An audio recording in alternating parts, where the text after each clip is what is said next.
தமிழ்த்தாய் வாழ்த்தை முதலில் பாட வேண்டும், அவை நிறைவின் போதுதான் தேசிய கீதம் பாட வேண்டும் என்கின்ற மரபு தமிழ்நாட்டிலே கடைபிடிக்கப்பட்டு வருவது. இது ஏதோ அவைக்கு மாத்திரமல்ல, நீங்களும் நானும் பள்ளியிலே படிக்கும் போதும் அங்கேயும் இந்த நிகழ்வு தான் நடைபெற்று என்பதை உங்களுக்கு நான் சுட்டிக்காட்ட விரும்புகிறேன். பேரவைத் தலைவர் அவர்களே, வந்தே மாதரம் பாடல் இதற்கு முன்பு முதலமைச்சராக இருந்த திராவிட முன்னேற்ற கழகத்தின் தலைவரும் ஐயா மு.க. ஸ்டாலின் அவர்கள் இருந்தபொழுது உயர்நீதிமன்றத்தில் பதவியேற்பு விழாவில் ரீசெண்டாக வந்த சர்க்குலர், ஹோம் மினிஸ்டருடைய சர்க்குலர் படி வந்தே மாதரம் பாடல் முதல் முறையாக பாடப்பட்டது. அப்பொழுது திரு மு.க. ஸ்டாலின் அவர்கள் அதற்கான மரியாதையை எழுந்து கொடுத்தார்கள். இது ரீசெண்டாக வந்த பிரச்சனை. அதற்கப்புறம் பதவியேற்பு விழாவில் மாண்புமிகு முதலமைச்சரா பொறுப்பேற்பதற்கு முன்பு கவர்னரிடம் கோரிக்கை கொடுத்தார்கள். அப்பொழுது கவர்னர் ஹோம் மினிஸ்டருடைய சர்க்குலரை தான் நாங்கள் ஒபே பண்ணணும்னு சொன்னார்.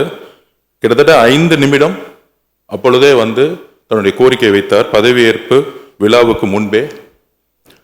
அதன் பின்பு கவர்னருடைய அலுவலகத்தில் அடுத்த பதவியேற்பு நடக்கும் பொழுதும் நம்மளுடைய கோரிக்கை முதல்வரும் சரி நாங்களும் சரி வைத்தோம்.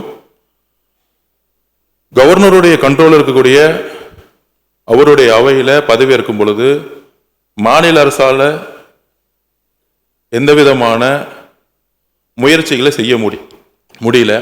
ஆனால் அரசு நிகழ்ச்சிகளில் எப்பொழுதும் தாய்மொழியா இருக்கக்கூடிய தமிழ்த்தாய் வாழ்த்தை பாடினோம். அதே மாதிரி இன்றைக்கு மாண்புமிகு முதலமைச்சர் அவர்கள் முதல் சட்டசபை கூட்டத்தில் பேரவைத் தலைவர் அவர்கள் இங்கு தலைமை இருக்கக்கூடிய அவையில கவர்னருடைய கோரிக்கைகளை முதலில் வந்தே மாதரம் பாடணும்னு சொல்லும் பொழுதும் சரி, அதில் முதலமைச்சர் உறுதியாக நின்று பேரவைத் தலைவர்களிடம் உறுதியாக பேசி எங்களுடைய கருத்துக்களை கவர்னரிடம் உறுதியாக கூறி பேரறிஞர் அண்ணா உருவாக்கிய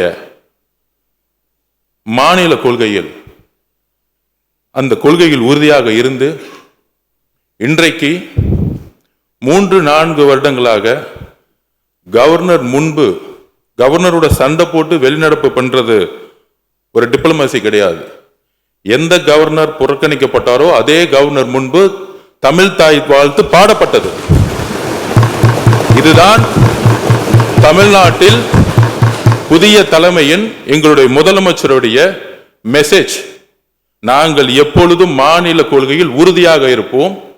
அது கவர்னராக இருந்தாலும் சரி, டெல்லியோட தலைமையிலாக இருந்தாலும் சரி, எங்களுடைய மாநில உரிமையை ஸ்டேட் அட்டானமி சொல்லக்கூடிய அறிஞர் அண்ணாவுடைய கொள்கையில் நாங்கள் எப்பொழுதும் உறுதியாக இருப்போம் என்பதை பதிவு செய்து 4 வருடங்கள் கழித்து முதல் முறையாக அதை நடைமுறைப்படுத்துவது எங்களுடைய மாண்புமிகு முதலமைச்சர் அவர்கள். ஒரு சண்டை போட்டு வெளிநடப்பு பண்றதில்லை, அதே கவர்னரை தமிழ்த்தாய் வாழ்த்து முதல்ல பாட வச்சு நிக்க வச்சு மரியாதை கொடுத்து தமிழக மக்களுடைய உரிமையை நிலைநாட்டியது இந்த அவையில். அதனால இதை திராவிட முன்னேற்ற கழகத்துடைய தோழர்கள், உங்களுடைய கொள்கையும் எங்களுடைய கொள்கையும் அண்ணாவுடைய கொள்கையும் தான். இதில் எந்த விதமான கருத்து வேறுபாடும் கிடையாது. இதில் நம்ம கிட்ட எந்த விதமான வேறுபாடும் கிடையாதுங்களை நம்முடைய சகோதரர்களுடைய சட்டமன்ற உறுப்பினர்கிட்ட பதிவு பண்ணிக்கிறோம். அதில் நாங்கள் எப்பொழுதும் எங்கள் உயிரை விட உறுதியாக நாங்கள் இருப்போங்கிறதை பதிவு பண்ணிக்கிறோம். மாண்புமிகு பேரவைத் தலைவர்களே, ஆளுநர் மாளிகை என்பது அவருக்கு கட்டுப்பட்டது, உயர்நீதிமன்றம் என்பது நீதிபதிக்கு கட்டுப்பட்டது. இந்த அவை என்பது முழு அதிகாரம் படைத்தது உங்களுடைய கட்டுப்பட்டது. ஆளுநராக இருந்தாலும் சரி, ஜனாதிபதியாக வந்தாலும் சரி, இந்த அரங்கத்தை பொறுத்தளவுக்கு உங்களுக்கு கட்டுப்பட்டது. நீங்கள் எடுக்கிற முடிவு தான் இறுதியான முடிவு. இதுதான் காலகாலமாக எங்களுடைய சட்டமன்ற உறுப்பினர் சிவசங்கர் அவர்கள் எது ஒரு குற்றச்சாட்டும் சொல்லவில்லை. அவர் உங்களை கன்சிடர் பண்ண ஒரு கோரிக்கை வைத்திருக்கிறார். நடந்து முடிந்தது நல்லதாக நடந்திருக்கிறது. நடப்பவையெல்லாம் நல்லதாகவே நடக்கும் என்பதை நான் தெரிவித்துக் கொள்கிறேன்.